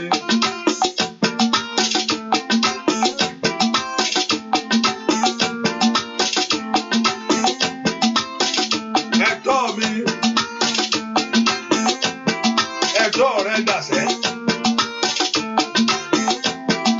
ẹ̀tọ́ rẹ láyé ohun tó kẹ kó fi ṣògo láyé ohun tó hàn rẹ kó fi ṣàmúṣògo táyé gbẹ́sẹ̀ lé Ọlọ́run ò dá ọbẹ̀ yẹn ṣá gbogbo ẹ̀tọ́ rẹ kó padà wá. Gbẹ̀tọ́ mi fún mi Olúwa gbẹ̀tọ́ mi fún mi. Bàbá gbẹ̀tọ́ mi fún mi Olúwa gbẹ̀tọ́ mi fún mi. Ọmọ ayé jẹ mi níyà gbẹ̀tọ́ mi fún fún mi, bóyá óyá. Gbẹ̀tọ́ mi fún mi, Olúwa, gbẹ̀tọ́ mi fún mi, bóyá. Gbẹ̀tọ́ mi fún mi, Olúwa, gbẹ̀tọ́ mi fún mi. Ọmọ aráyé ń jẹ mí níyà, gbẹ̀tọ́ mi fún mi. Ohun tó yẹ kó lò láyé táyé gbẹ́sẹ̀ dé. Ibi tó yẹ kí adé kò dé láyé ò fẹ́ kó débẹ̀. Gbogbo ọwọ́ tí ń jà yí ẹni lógun. Gbogbo ipá tí ń jà yí ẹni níyàtẹ̀. Ó nà kó o bọ́ lọ́wọ́ ogun yìí. Ó nà kí ayé rẹ kó bẹ̀rẹ̀ sínú ìtumọ̀. Ó nà kí ohun rere kó padà sínú ayé rẹ wò. Ọlọ́run ò dá ọmọ. Ọlọ́run ò kọ eléyìí mọ́ ọ. Àjókòó gbé agbógo sálọ o. Olúwa gbogbo mi jáde. Pé Jésù. O gbúdọ̀ fàyè rẹ roko nínú ìyà. Mo bẹ́ nìkan wí o. Gbogbo aṣọ péńpé táyé wọ̀ sí Ọlọ́run. Gbogbo aṣọ péńpé táyé wọ̀ sí ọrùn rẹ jẹ́. Ọ̀run kó bọ̀ ilé àdá. Gbogbo aṣọ táyé fi sí ọ lára o. Pé wọ́n bá ti rí ọkọ máa rí ọ bí ẹni yìí. Mò ń bẹ́ nìkan wí lọ́wọ́lọ́wọ́. Pé tán bá ti rí ọkọ máa rí bí ẹni yìí. Ọlọ́run kó bu aṣọ yìí dànù. Ọlọ́run kó fi aṣọ yìí jóná. Látòní lọ kó dẹni ògo. Gbogbo ibi tó o bá ti dé kó o ráàánú gbà. Gbogbo ibi tó o bá ti wọ̀ lọ kí ìyanu kó ṣẹlẹ̀ lórí ayé rẹ̀ ni. Ó ń bọ̀ wí. Yí dàda yàkàbà ṣàtàrí yàkàbà ṣètè. Àyàndà yàkàtà líbàrúṣà jẹkẹtẹ yàyà. Ọlọ́run kò náwó agbára o. Bàbá ọmọ aráyé ń jẹ mí níyà. Gbẹ̀tọ́ mi fún mi. Bóyá gbẹ̀tọ́ mi fún mi, Olúwa, gbẹ̀tọ́ mi fún mi. Gbẹ̀tọ́ mi fún mi, Olúwa, gbẹ̀tọ́ mi fún mi. Bàbá ọmọ aráyé ń jẹ mí níyà. Gbẹ̀tọ́ mi fún mi. Ọmọ aráyé pọ́n mi lójú. Ọmọ aráyé fún rere jẹ gbogbo mi sá. Ó yẹ kó o ti ju ibi tó wà lọ láyé. Ó dà kí iṣẹ́ rẹ kó dàgbà. Ó dà kí iṣẹ́ rẹ kó dàgbà.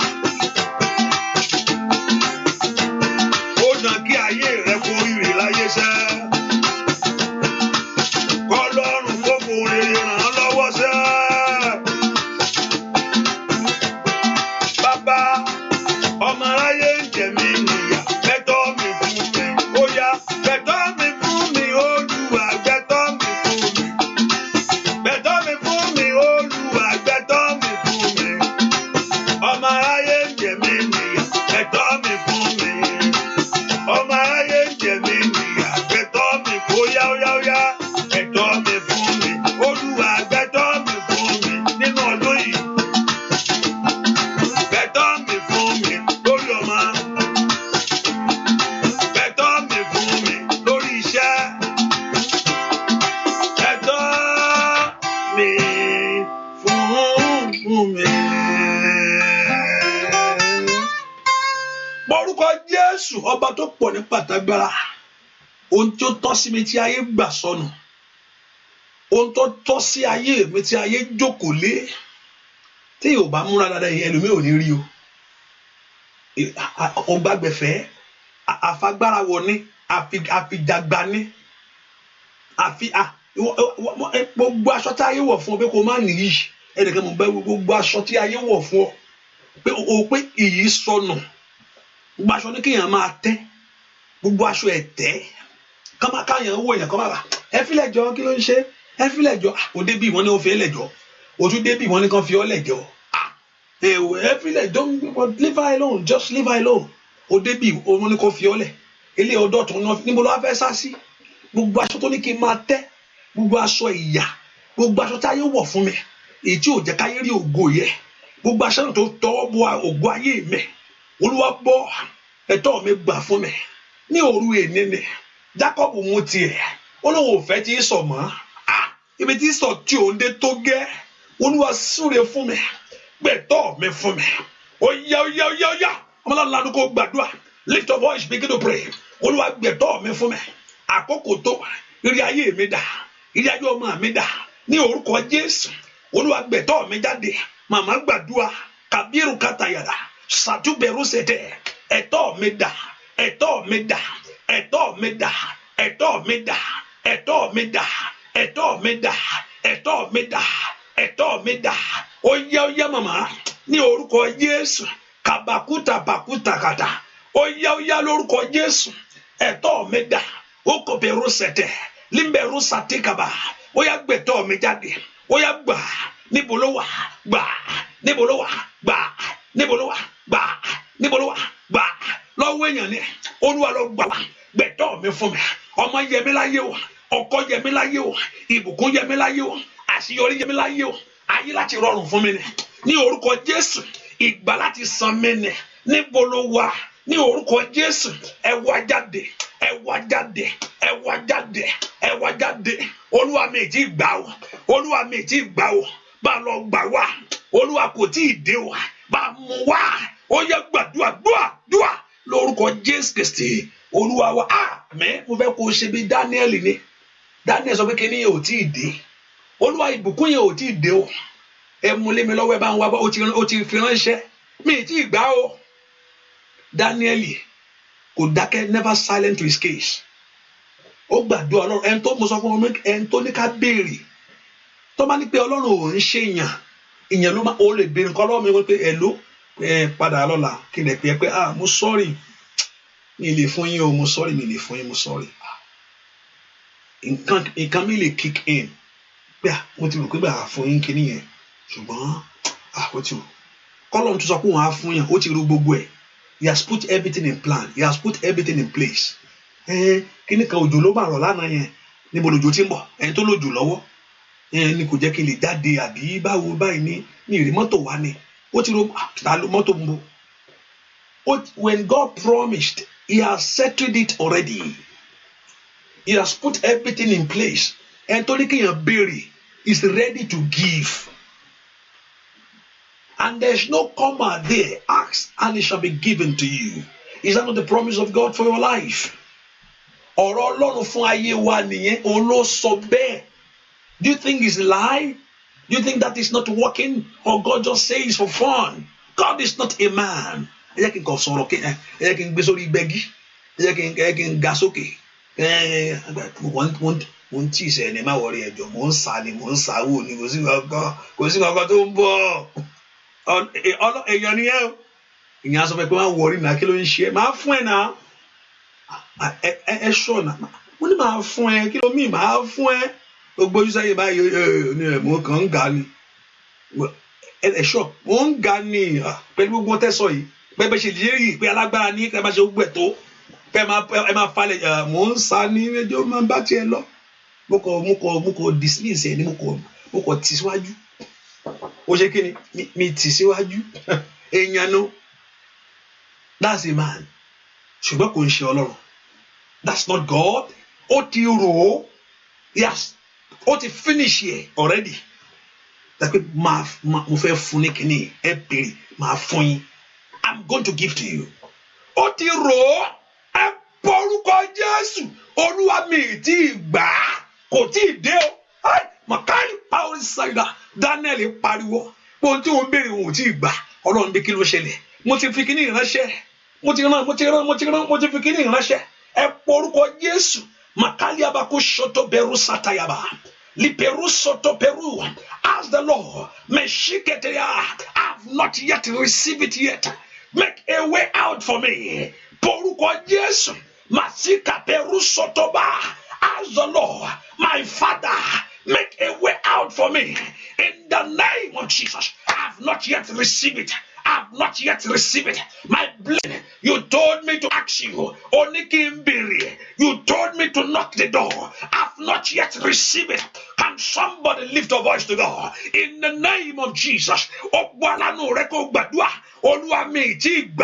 I've not yet received it, oh God. You told me to ask you, oh God. You told me to knock the door. You told me to seek. I want my blessing. I want my success. I want my open doors. I want my fulfillment. Can somebody lift a voice? Can you call upon the name of the Lord? Yes, call this name right now. A way out of this situation. A way out for my life. Make a way for me. Turn things around. Somebody open your mouth to pray. Every hindrances that is blocking away my blessing. Out of the way, out of the way, out of the way, out of the way. Every power holding me, robbing me of God's blessing. In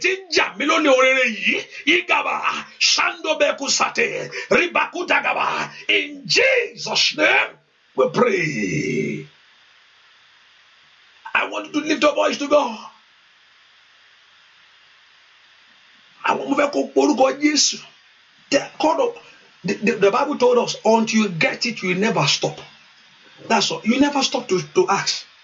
Until you have that very thing that you are seeking the face of God for. You don't stop. I'm tired. You tired? The enemy you are just giving more enemy chance to continue the work.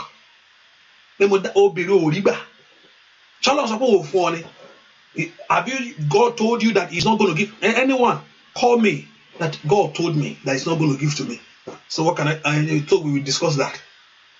And tell about some people who ne phone kini e o je kin gbo ka lo pada ba pe o gbo baba o gbo lo ri fun. If you have never heard that from him, because it can happen. It has happened in scripture. I think it happened twice. I've seen two people in the scripture. The Lord told them, no, forget about it. I'm not going to do it for you. Yes, so God can say that to you. He's a loving God. I'm not going to give that into you. Moses asked the Lord, and the Lord told him, forget about it. I'm not going to give to you. So don't waste your time. And listen very well, God is a faithful God. Moses is because that shows that but right away God said, no, I'm not going to do that for you. I'm not going to give this thing to you. But remember, on the Mount of Transfiguration, he was there. Moses was there with Jesus at the mountain.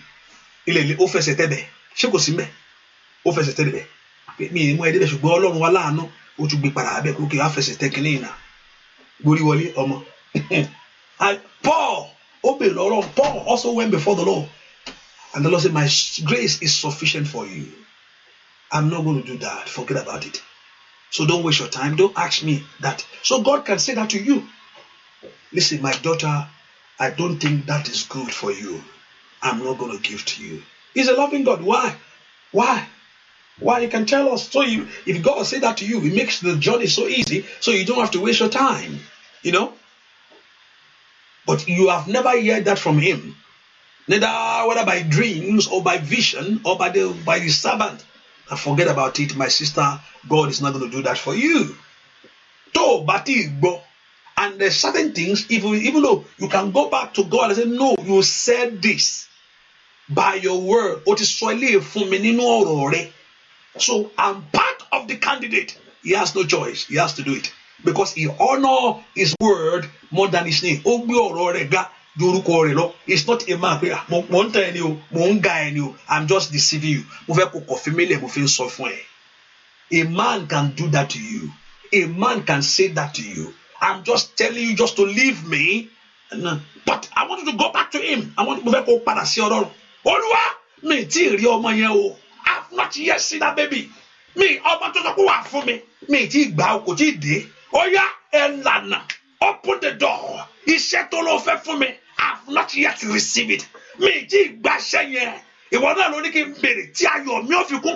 the one that told me I should ask till my joy is full.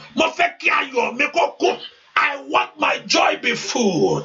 I want the fullness of joy concerning my job, concerning my life, concerning my children. I want the fullness of joy. Oya lanuko gbàdúrà orúkọ Jésù, orúkọ Jésù, orúkọ Jésù. Iṣẹ́ tó ṣèlérí mi tí ìgbàṣẹ́ yẹn. Oya. Àwọn lanuko gbàdúrà. Igaba sandalia biratakata iwe gbẹ̀rù tí mò ń bèrè. That papers that I'm trusting you God for, I've not yet received it. You told me to ask till my joy is full. Only kí n bèrè tí ayọ̀ mi ò fi kúnlẹ̀. Ó yẹ bá wá wá. Aragba tó gbẹ́sẹ̀lé. Every strong man that delayed out of the way. Every power that hold it down. Le peruso totolia. Oya lanuko gbàdúrà. Le perusata. Oda ògbúdọ̀ wà lásán. Jíjí rẹ̀ ògbúdọ̀ dásán. Ọ̀sán lóru alẹ́ rẹ̀ kò gbúdọ̀ dásán. Oya Olúwa mi tí gbà o. Olúwa mi tí gbà ọmọ mi o. Ní orúkọ Jésù. Mo ní kó bá sọ. Ikadagabagaba. Talk to God. I've not yet received that job.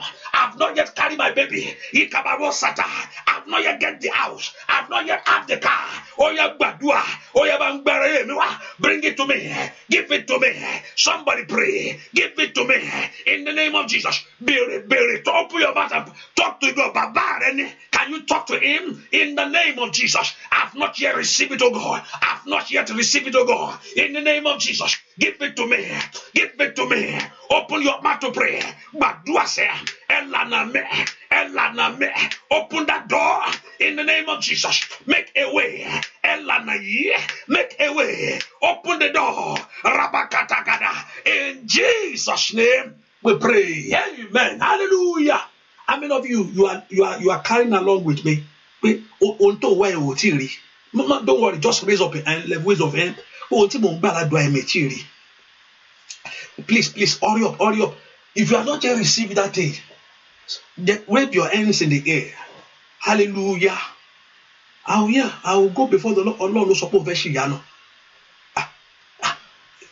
He's the one that want to do a miracle.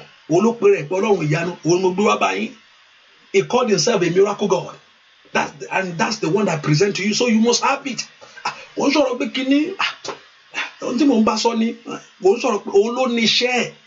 I told you I have nothing to do with this. Nothing I can add to it. Nothing. Nothing.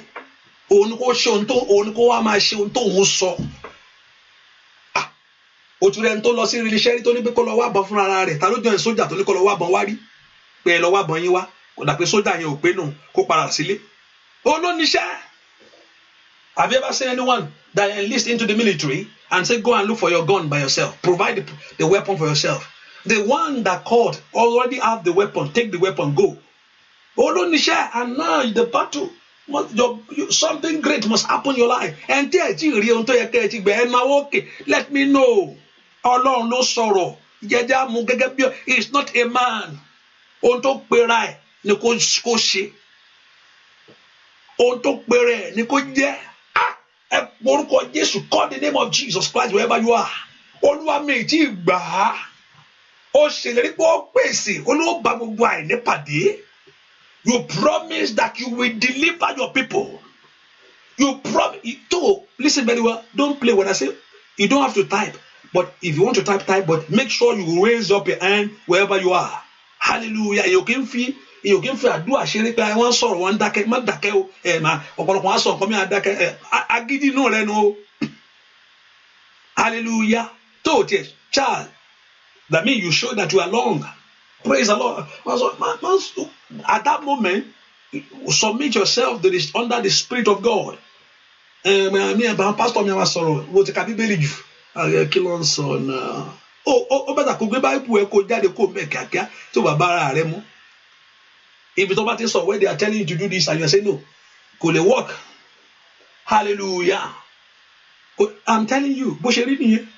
Because at that moment, Ọlọ́run ọgbọ́n kò fẹ́ ẹ̀mí máa ń tẹríba fún ẹ̀mí ni. Hallelujah. Ẹ̀mí Jésù ni.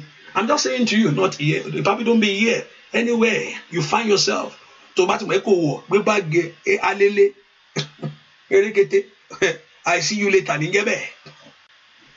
Kò ní kí n yàn lágídí.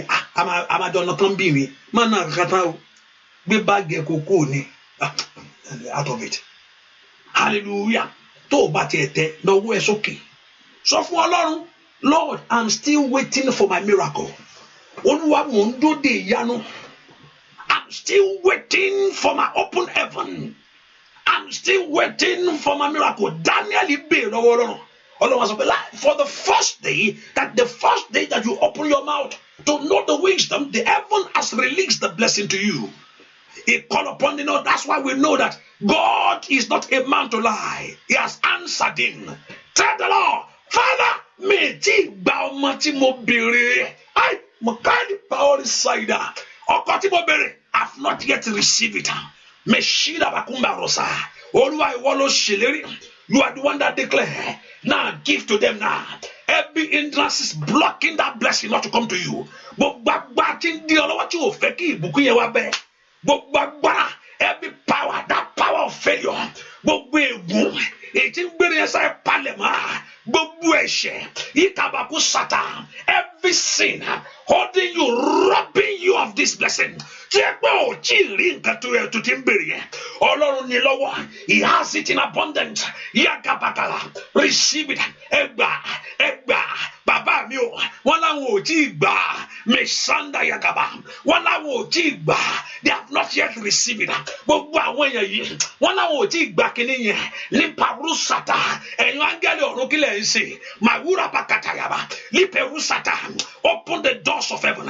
Ẹ̀jẹ̀ rí gbà, ní Peru alágbára ni ọ̀. You have the power to do it.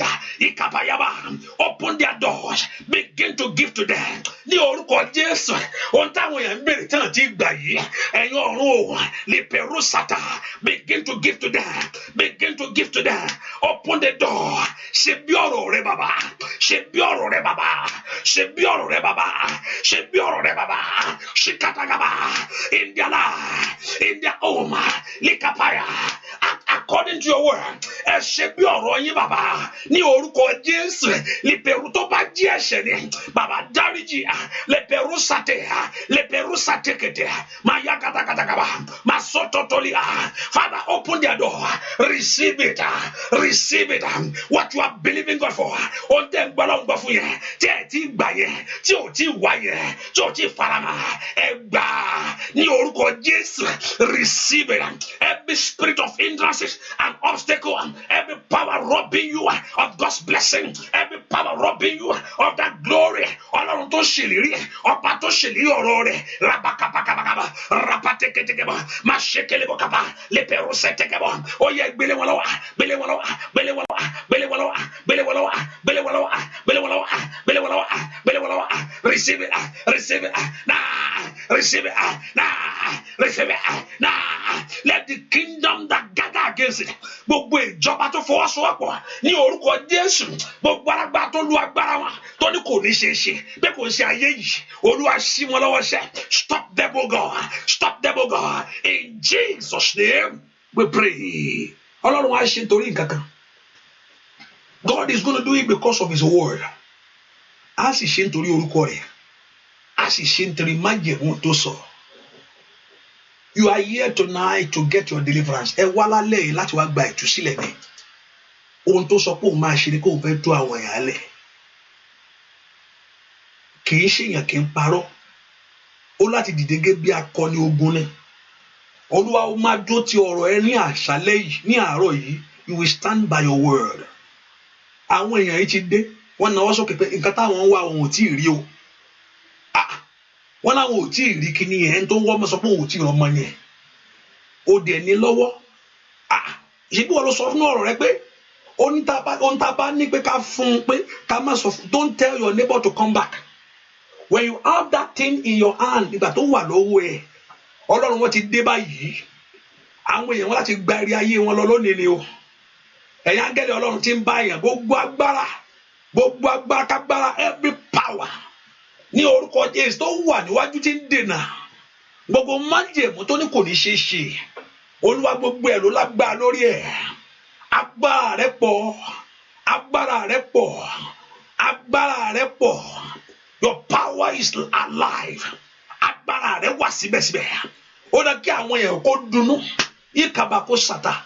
Gbọ́ àdúrà lórúkọ mi mọ nǹkan tí ń ṣẹlẹ̀ ta ọjọ́ mo kàn rí 3rd day ọjọ́ kẹta 3 day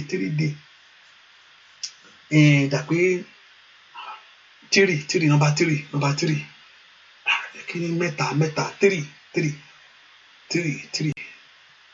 èní ni 9 13 wà wájú 3 wà 3 so we can say 3 there's a 3 13 there's a 3 in it 30 there's a 3 and 3 on the 3rd.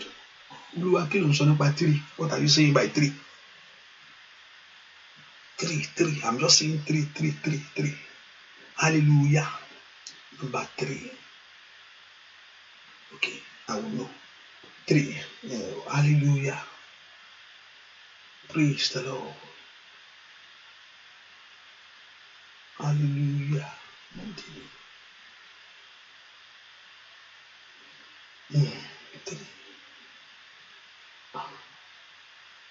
Hallelujah. Praise the Lord.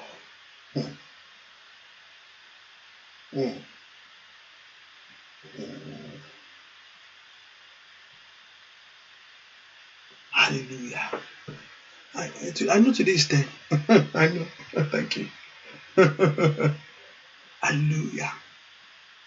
Olúwa, wọ́n bá tó ń fi hàn yìí, Olúwa kí ló fẹ́ ṣe?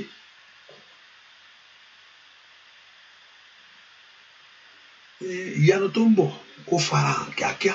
Àmín. Èní ni Friday. Olúwa jẹ́ kí ìyanu kó ṣẹlẹ̀. Àmín. Ọ̀rọ̀ yìí kó di mímọ̀, ohun tó fẹ́ ṣe kó di mímọ̀. Àmín. Ọ̀nà tó fẹ́ gbà yìí kó di mímọ̀. Àmín. Ìrìnàjò tó fẹ́ fi hàn yìí kó di mímọ̀. Àmín. Ojú ò ní ti àwọn èèyàn yìí. Àmín. Bẹ́ẹ̀ ni ó sì rí láì lórúkọ Jésù Kristi. Olúwa ìgbésẹ̀ ìyanu a step of miracle. Ìgbésẹ̀ ìyanu will manifest in your life, a step for a miracle. Wàá gbé ìgbésẹ̀ ìyanu. Àmín. Ẹ porúkọ Jésù bí tẹ́ wà. Ire ayé mi ò gbúdọ̀ jò mọ́, kò gbúdọ̀ bọ́ sínú apẹ̀rẹ̀ tí ń jò mọ́. Olúwa fún mi tí ì gbà á. Gbogbo apẹ̀rẹ̀ tìjú, every basket for failure. Olúwa bá ń bẹ́ náà sí mi tí ì gbà á.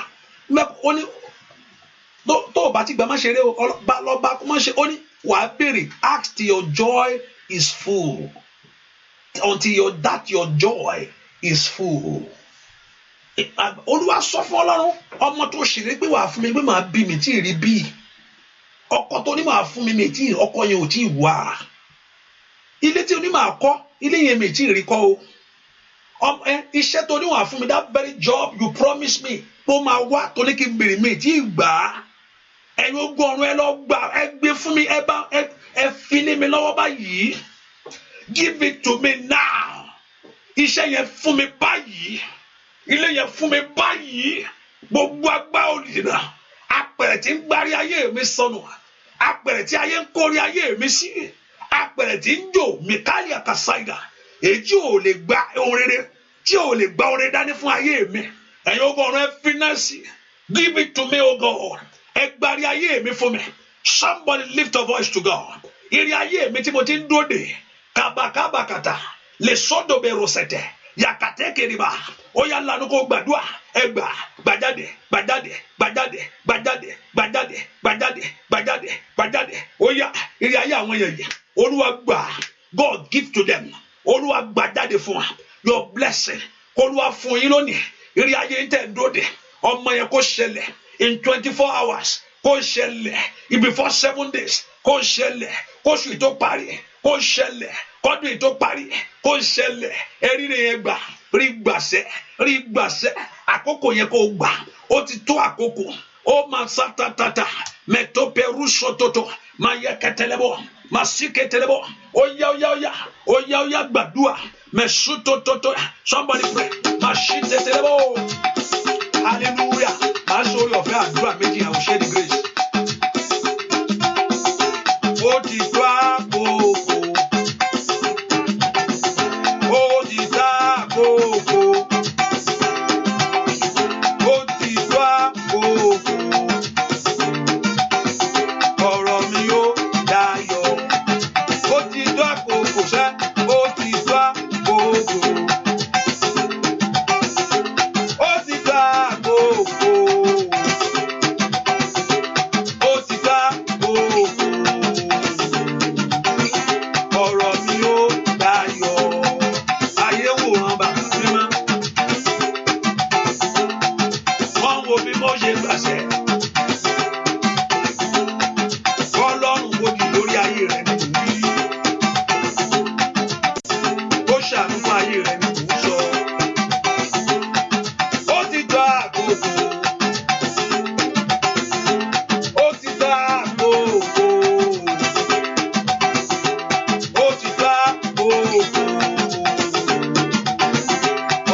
títí ayé yìí.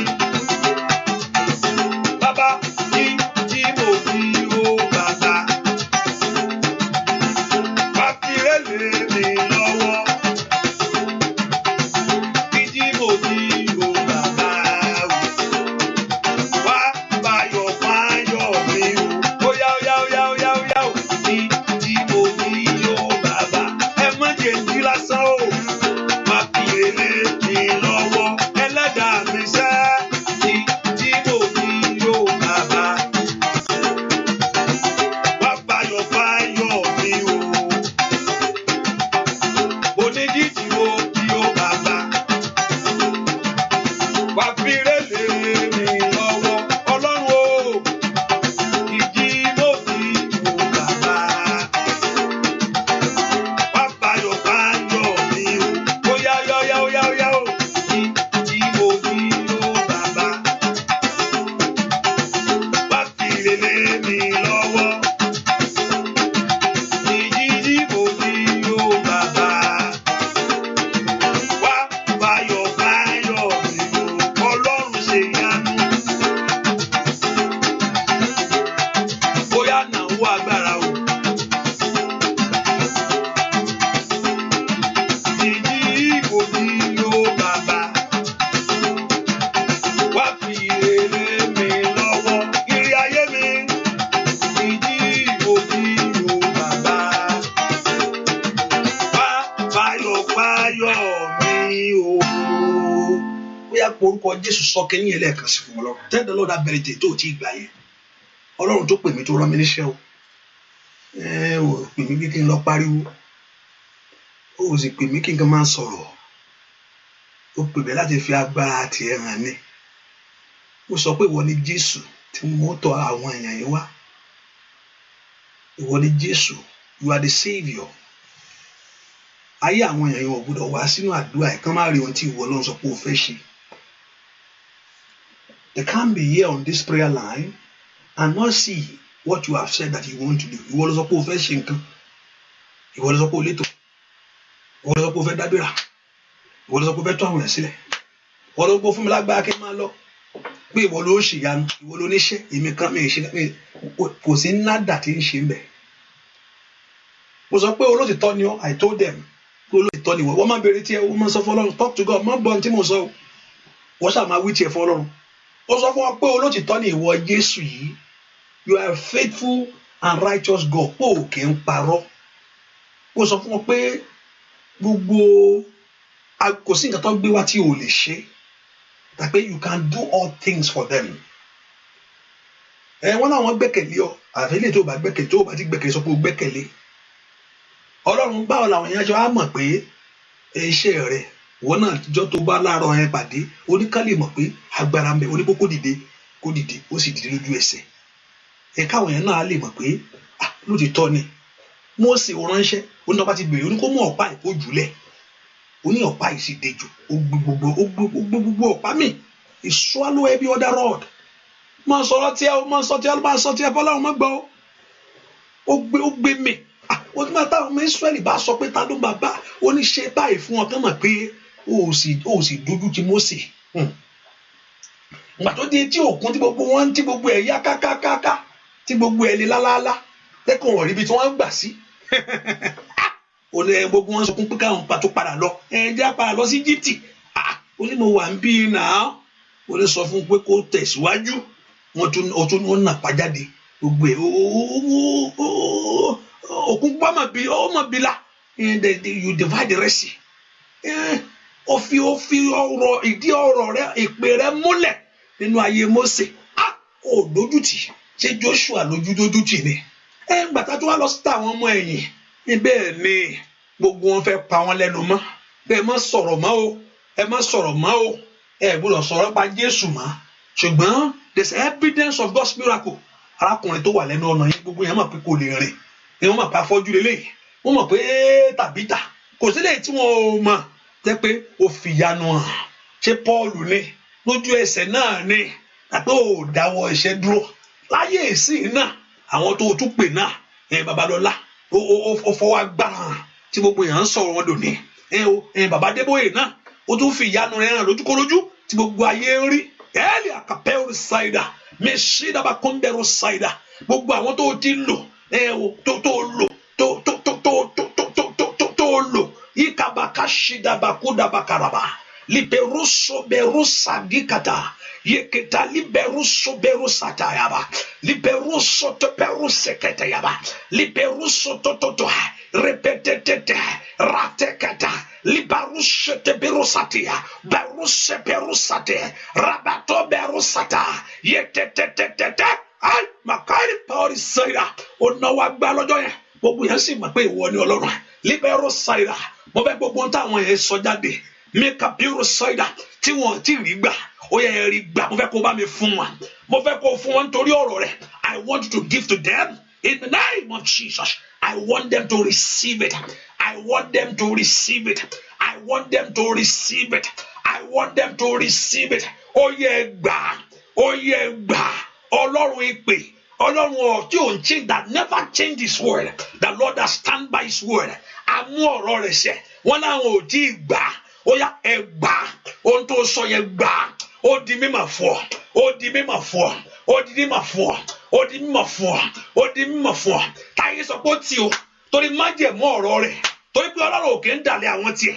Kò sì ní dójú ìgbàgbọ́ ti èmi yìí. Ìkàbàkàbàkàbà. Tí wọ́n bá ti kọ́ ní ọ̀nà míì fún ayé ẹ̀. Even if they have written it in other way, Jésù tukọ̀ fún ọ lónìí torí ẹ̀jẹ̀ rẹ̀ parẹ́ bẹ́ẹ̀ ni ó sì rí ẹ̀ ohun tó bẹ̀rẹ̀ di mímọ̀ o ó di mímọ̀ it manifest ó yá rí gbà ní àkókò tó bẹ̀rẹ̀ fún gangan kó rí bẹ́ẹ̀ that time you ask for this thing nítorí orúkọ rẹ̀ àti tó àtúnṣe ìwé àtúnṣe tó bá ti kọ́ pé wọn ò lè rí máláyé màwúlà bàkú ṣìta Ọlọ́run yóò túnṣe yóò fìdí ọ̀rọ̀ rẹ̀ mẹ́ gbogbo ògo yóò sì jẹ́ ti ìwọ Jésù mo sọ pé ìwọ Ọlọ́run àwọn ti ṣáájú ìwọ Ọlọ́run tàwọn sì sísìn yìí ìwọ Ọlọ́run èmi náà yìí kaba ṣáìdà lúbẹ̀rù sẹ̀tẹ̀ tẹ̀líkàpọ̀ líbẹ̀rù sẹ̀tẹ̀ ó sọ̀rọ̀ rẹ̀ nímọ̀ bàbá arúgbó ọjọ́ yẹn o líparú sẹ̀tẹ̀ you manifest your power and your name shall be glorified all glory shall be returned to you àròsọ nítorí májẹ̀mú ẹ̀ńdàrí àbàkàsà májẹ̀mú tí o kì í dà líbẹ̀rù sà we talk about the covenant torí májẹ̀mú o kì í dà àwọn yà ẹnìkan á tún ní ẹ̀rí ní ọ̀la ní ojúmọ́ tó mọ̀ yìí ẹnìkan wà ní ẹ̀rí yìí kàbàkú ṣàtò sàdíkàpé bẹ́ẹ̀ ni ó sì rí láì lórúkọ Jésù Kristi Olúwa wa àmín àmín àmín lórúkọ Jésù ẹ yá dúpẹ́ lọ́wọ́ Ọlọ́run fún you thank the Lord ẹ dúpẹ́ lọ́wọ́ Ọlọ́run kì í ṣe yàn Ọlọ́run lágbára Jésù yìí ní agbára lọ́pọ̀lọpọ̀ kí lẹ sọ mi rí nǹkan tẹ́ sọ jáde tí ò lágbára lórí ẹ̀ ohun tí gbogbo yín sọ pátápátá he has the power over it. Àyà ọ́ lẹ́nu bẹ́ẹ̀ ni ó sì rí Jésù Kristi Olúwa wa àmín àmín lórúkọ Jésù ẹ ká fi sọ́kàn pé àdúrà ẹ tẹ̀síwájú ní ọ̀la the prayer continue tomorrow by 6 in the morning láago 6 Eastern time the last part of it I don't know whether I want to know how you people receive notification those on Facebook whether you really get the notification and also you can subscribe to the channel please. You can subscribe to, what I want you to do is that I know many people you subscribe to Akoko Ayomi. Also, you can subscribe to Festus Akinele. It's both, I use different things. Sometimes when you don't receive notification, that means I'm using page for Festus Akinele. And when I'm doing the Akoko Ayomi, it's another page. And also, I don't really use the Showers of Blessing page. So there are different page that I comes to us. So subscribe to Festus Akinele too. Be friend, I think, and also Akoko Ayomi. That follow on Festus Akinele too, and follow on Akoko Ayomi, and follow on Showers of Blessing. Follow on those 3 platforms, and also subscribe on YouTube channel so you can get the notification. Sometimes I come on live on Festus Akinele, which I'll mostly use in English, So, but also subscribe to that Festus too. Follow. You must be my friend for you to be here now. I don't know. Follow. You say follow. Follow on both 3 platforms. So anytime I'm using those platforms, you can receive it. Whether in English, hallelujah. So also subscribe on YouTube channel. Subscribe. And also you download Showers of Blessing. Download Showers of Blessing. Download Akoko Ayomi Radio. and also you can listen to those things. So you will not miss out. So me carry notification. If you do both, follow on those 3 platforms: Showers of Blessing, Akukwa Yomi, and Festus Akindele. So so you can get it anytime. Just press follow, and the Lord will do great things in your life. And download Showers of Blessing, download Akukwa Yomi, listen through it app, and you can join through the phone line. If the phone line is the more way for you to, so I mean, it can work for those in America. I'm trying to look for a number in London, or there's a line that can, I don't know. I'm trying to see that whether it will be more easy for someone to come on phone line. I mean, only one. I don't know. I need to study it and look at it very well. The Lord Jehovah God will bless us in Jesus' name. I don't receive notification. I believe it's due to the time difference. No, when you subscribe, you get notification. It depends. Click the subscribe button. When you don't get it, unsubscribe and subscribe again, and subscribe or unsubscribe again, just to or click the ringing button or something like that, so it can give you anytime on live you can receive it. So the Lord Jehovah God bless you in Jesus' name. Ọlọ́run á fún yín ní ìbùkún. Ohun tó ṣẹlẹ̀ lónìí, Olúwa jẹ́ kí testimony ẹ̀ ṣẹlẹ̀. Ohun tó fún àwọn èèyàn lónìí, mo fẹ́ gbọ́ testimony ẹ̀. Èmi náà dẹ̀ fi gbogbo ògo fún ọ. Bàbá arúgbó ọjọ́ yẹn, jẹ́ kí ohun táwọn èèyàn béèrè lénìí, ẹ̀yin ogun rẹ lọ ṣiṣẹ́ lórí ẹ̀. Wọ́n ti béèrè tẹ́lẹ̀tẹ́lẹ̀, wọ́n láwọn ò tí ì rí ni. Ó yá, ẹ̀rọ wá fún wọn ní kankan. Kó ṣẹlẹ̀, kẹ́lòmíì jí láàárọ̀ báyìí kó gba phone call ìyanu ni. Kẹ́lòmíì jí láàárọ̀ kó gba lẹ́tà ìyanu. Kẹ́lòmíì di ohun tó ti ń wá yẹn kó wá rí bẹ́ẹ̀. Kí àwa yìn ọ́, àbẹ́ àníyìn, àbá àníyìn, àwa yìn ọ́, àwa dá gbogbo ògùn yẹn padà fún ọ, àwa dúpẹ́. Ò bẹ́ẹ̀ ni, á dúpẹ́. Mo mọ̀ pé wàá ṣí bàbá, mo sì mọ̀ pé wàá dáhùn. Mọ̀ pé bó ṣe ṣe yẹn, òun dójú tàwọn tiẹ̀. Àwọn ọlọ́run ní òun dójú tàwọn tó ní inú àkọọ́lẹ̀ ní ààrẹ tó dójú tì ẹ́ tó òun ló rán mi iṣẹ́, ó sì lè dójú tì mí. Àwọn èèyàn náà wọ́n gbọ́, ó sì lójú tì wọ́n. Ojú gbàgbọ́ ò ní tì wọ́n. Gbogbo ògo ń tètè ọ. Jésù Olúwa wa. Àmín, àmín, àmín lórúkọ Jésù. God bless you. Thank you for coming. God bless you. See you. The water is covered by the blood of Jesus. See you in the morning. Make sure you are there. Go and sleep. Wake up. As you are going to work, the Lord will go with you. The Lord will protect you and secure you. The Lord will protect your children in this time. Jàmbá coronavirus àníri. Ọlọ́run yóò palẹ̀ rẹ̀ mọ́. Jésù Olúwa wa. Àmín, àmín, àmín lórúkọ Jésù. God bless you. Thank you. God bless you. Bye-bye.